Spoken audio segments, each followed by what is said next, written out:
Okay, so I have been promising this video for the longest time, or at least it feels like it's been the longest time. And maybe you guys don't even care. I don't know. But I've been saying I'm going to do a video where I finish up some of my abandoned artwork like forever, and today we're finally going to do that. Hey everyone, it's Mizuki Arts. Welcome back to my channel. Today we're going to be finishing some of my abandoned artwork. I make art pretty quickly, so a lot of times I'll be like halfway through a drawing and I'll just give up on it. I'll be like, this isn't worth my time to move on to something else. So there's lots of things that are abandoned in my sketchbooks that I'd be happy to come back to, and today we're just going to look through maybe one or two sketchbooks, pull out a piece, and then try to make something. Okay, so this first sketchbook is from spring of 2023. There may be some good options in here. There's this sketch, which is just okay. Honestly, there are things about it that I really, really hate. I love the giant mirror. I think that's interesting, but I see why I abandoned it. There are a lot of problems with the anatomy and everything. And then our other option from this sketchbook is this mermaid, which I abandoned because I didn't like the face. I just did mermay, so I kind of want to take a little break from mermaids. I'll probably look through another sketchbook and see what else I have. It's funny though, the painting that I was saving just for this type of video, I literally cannot find. It was also of a mermaid, but it was one that I really, really wanted to save, and I have no idea where I put it, so it's just gone now. This one is much more recent, from fall of 2023, and we're going to see if there's something in here that I can use. There's lots of unfinished paintings in this one. This is a good option. I think I just gave up because I wasn't too interested, but I think I could do something with this now. Also a mermaid, interestingly enough. I was gonna paint Millie and Myrtle, my guinea pigs, as fairies, but I guess I abandoned it. I did end up doing a painting similar to this one much later. If you've seen my art school classwork video, you know what I'm talking about. This one's okay. I probably won't finish it. This one I could see doing something interesting with. There wouldn't be much work to do on it though, really. I would probably just cut it out and put it over a background and try to incorporate the text better. But I really think the winner here is this one, so I think we're gonna do something with her. I want to give her like a better tail and a shirt. I guess it was just destiny that I work on a mermaid today, so I kind of accepted my fate and ended up giving her this really cute little like baby doll top with ruffles because I love a good pronounced sleeve. I realized we also need to fix her eye. I probably couldn't get it right, and that's probably why I abandoned her. To be honest, I still struggle with getting eyes correct. So if this goes poorly, you know, I guess I wouldn't be shocked. I think we're gonna give her like a kind of funky like fin skirt. We're gonna make it like translucent, you know, just like a very okay, I want to try to incorporate more clothes into her design because I love drawing fairies and mermaids, and fashion is a hugely important thing for me. So I'm going to try to give her like a little skirt. Okay, I like that a lot better. That looks good to me. That looks like decent. And I think I want to change this hair tendril here into like a braid.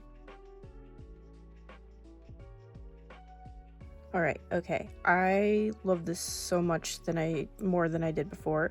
But I'm gonna take a break and work on the background.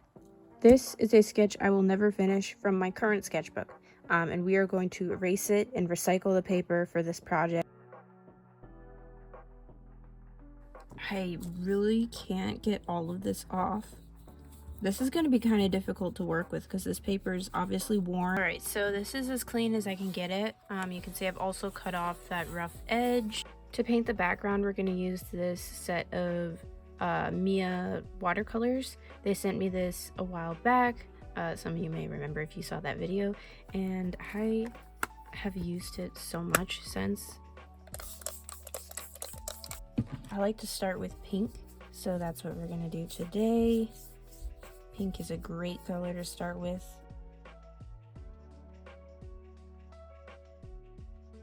I think I want like a waterfall or something over here, and then like a lagoon type deal.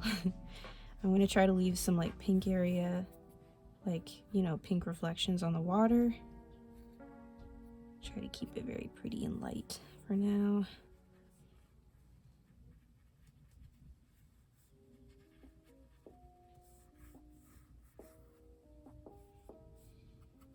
Try to put some like mossy rocks in here.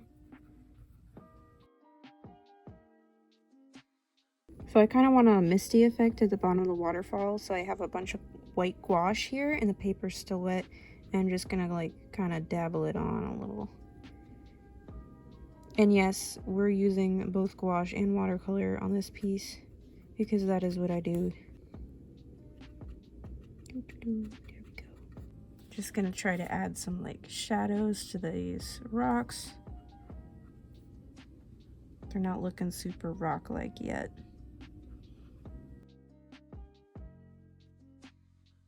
Okay, I'm pretty happy with this. I like to keep my backgrounds loose, and this one looks pretty good so far. Maybe I'll add some greenery up here, like maybe there's a willow tree hanging over. I'm not really sure yet. I think I'll add more rock formation here because the mermaid's gonna be sitting right in here, literally covering most of the waterfall and everything, unfortunately, but that's just the way it goes when you collage your paintings and don't plan in a super concrete way. But yeah, I'm gonna add some rock and maybe some greenery of some kind coming in. I don't know. For some reason, adding this in like reminded me of a Little Mermaid, like that one scene where Ariel and Eric are like in a lagoon.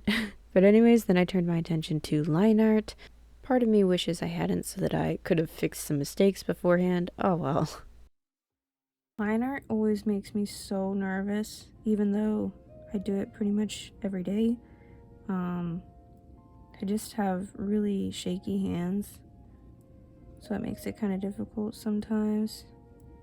And line art can get messed up so fast, especially if you're like me and you don't always follow your sketch 100%. I added a string of pearls because I made a little mistake.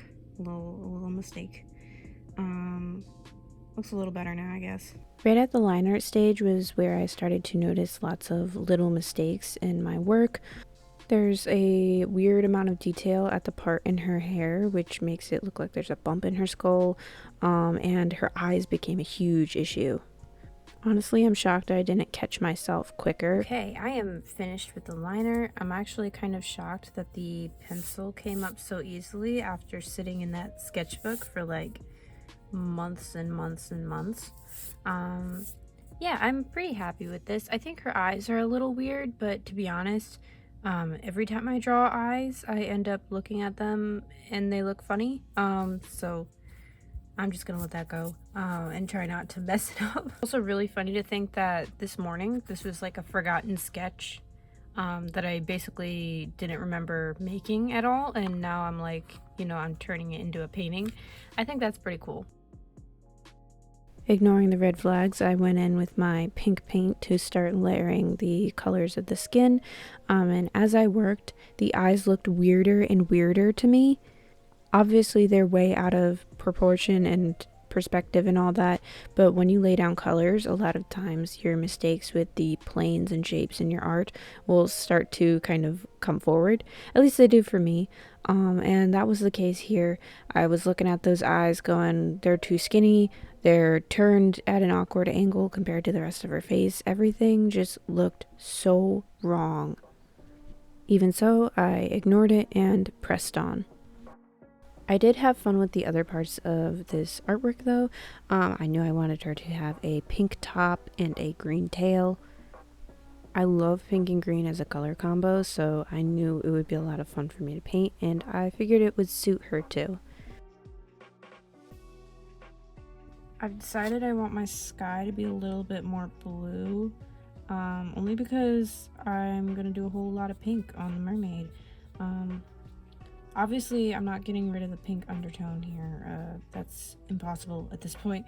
But I do want to just go over everything with a little blue. That way I can keep the pink on my character a little more focused, you know? She's not blending in as much. Because I do really worry about my characters blending in with their background. I am kind of sad to say goodbye to this beautiful blue sky, though. Or not blue, pink sky. It's pretty, very sunsetty. But it has to serve the painting, you know, it has to serve the painting. And I want my mermaid to have pink clothes. So it must be done. I actually like this a lot better. I took the opportunity to put a little like green into the water too, make it just a little darker. I pulled the blue down over the rocks, especially over in this area, to make it a little more atmospheric, and I think that's really helping a lot. At this point, it kind of felt like I could see that I was going to have to do something with her eyes. But I hadn't quite figured it out yet, so I just kept going. Like, I could see things were wrong, and it was starting to become obvious that it was going to bother me, but I wasn't quite aware, like, how I was going to fix it. And you'll see later in the video, I figure out what looks wrong, but not how to fix it, which is a problem. But anyways, I decided to give her blonde hair, and I shaded it with like pinks and purples, and tried to go in with that purple on the rest of her and really like give some variety and values, which is something that I struggle with at times. And then I went in with a white gel pen to make those pearls really pop. I think this is honestly, like, I say every part is my favorite, but like I love doing the white gel pen details. Like, if you have a good white gel pen, you can really like bring in some wonderful highlights. Okay, so for now I'm calling the paint job on this girl done. It's time to cut her out and maybe cut out some little smaller items to place around her in the painting. I have a love-hate relationship with cutting out my pieces for my paintings. I do love the opportunities that collage offers for like ability to rearrange things, and it feels kind of like making paper dolls when you're like a little kid. That's something I used to do a lot. I had hundreds of paper dolls that I had made or traced from coloring books. I also feel more willing to paint backgrounds, but it's still like a lot of work. Okay, here's the final layout I'm looking at. I think I like where everything's at, and I'm gonna start gluing it down.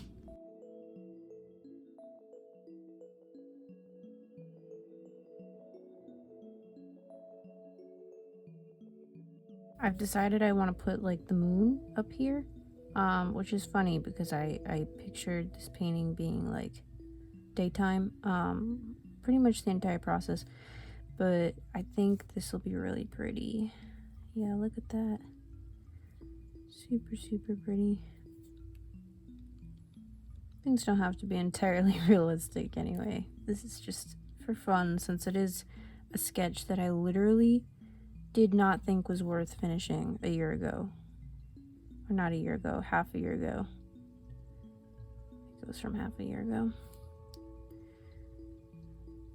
Sounds more correct than a whole year. Just adding some little stars and sparkles and trying to keep it very pretty and light up here, because I don't want the details up here to be distracting from down here. But yeah, I wanted some pretty stuff going on. Glitter time.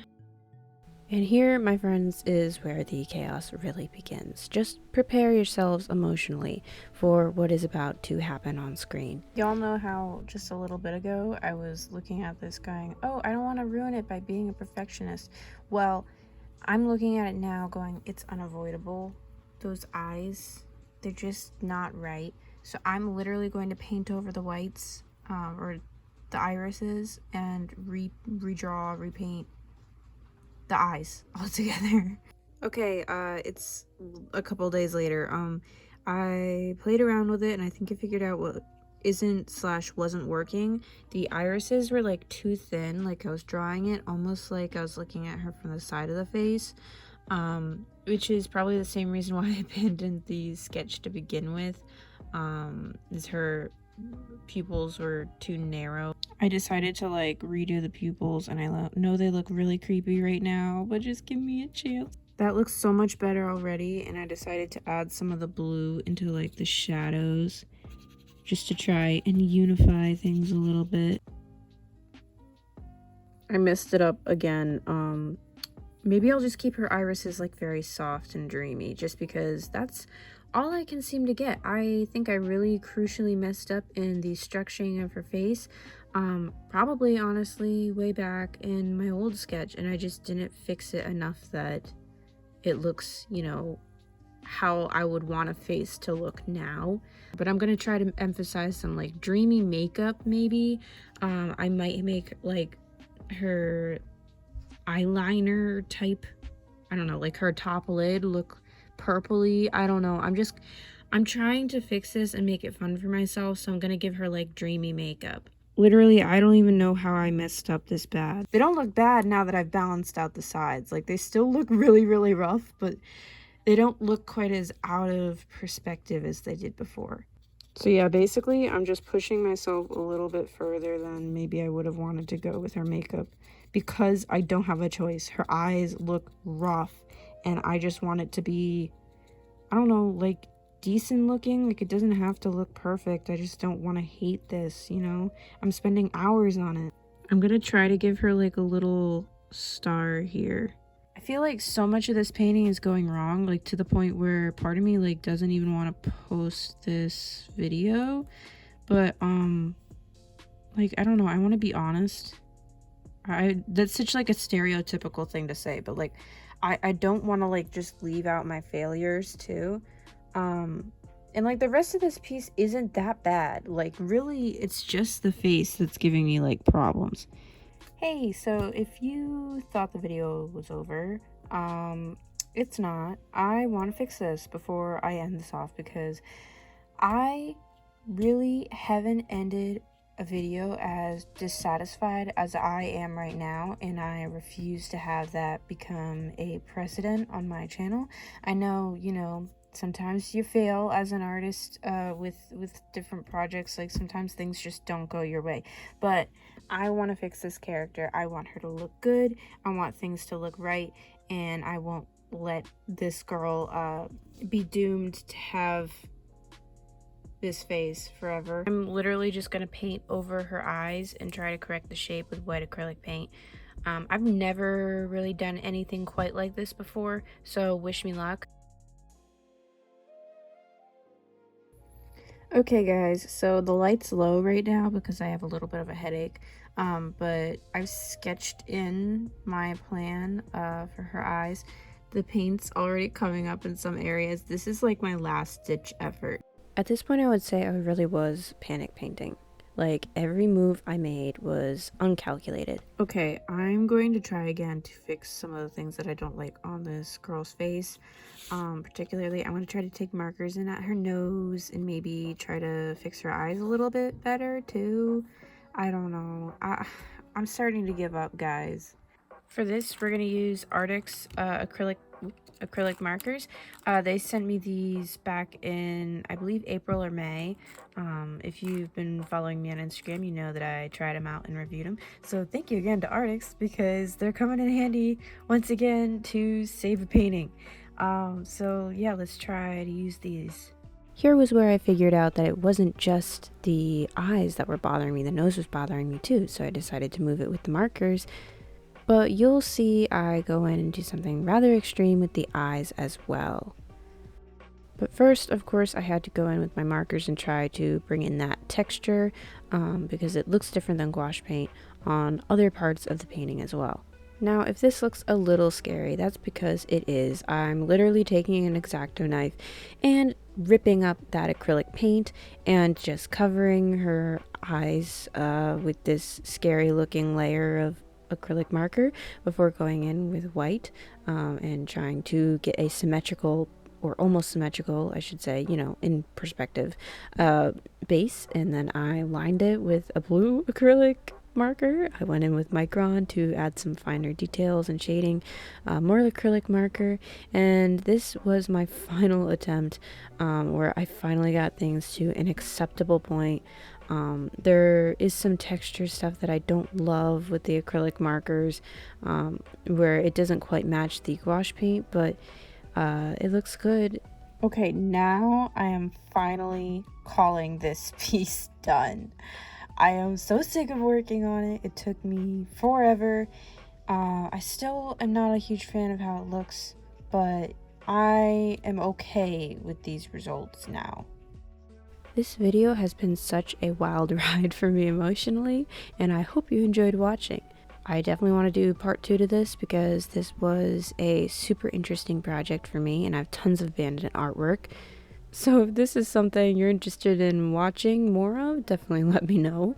It was pretty much torture for me, but not necessarily in an entirely bad way. It was still fun and challenging. Real quick before I go, I want to give a shout out to my Ko-fi supporters, so thank you so much to Ashley, Savvy, and Tiffany. Your guys' support means the world to me, and it allows me to keep making videos just like this one. So if you would like to join my Ko-fi page, there will be a link in the description box below with all these benefits and so much more. And that's all I have for today, so thank you guys so much for watching. I'll catch you guys next time. Bye!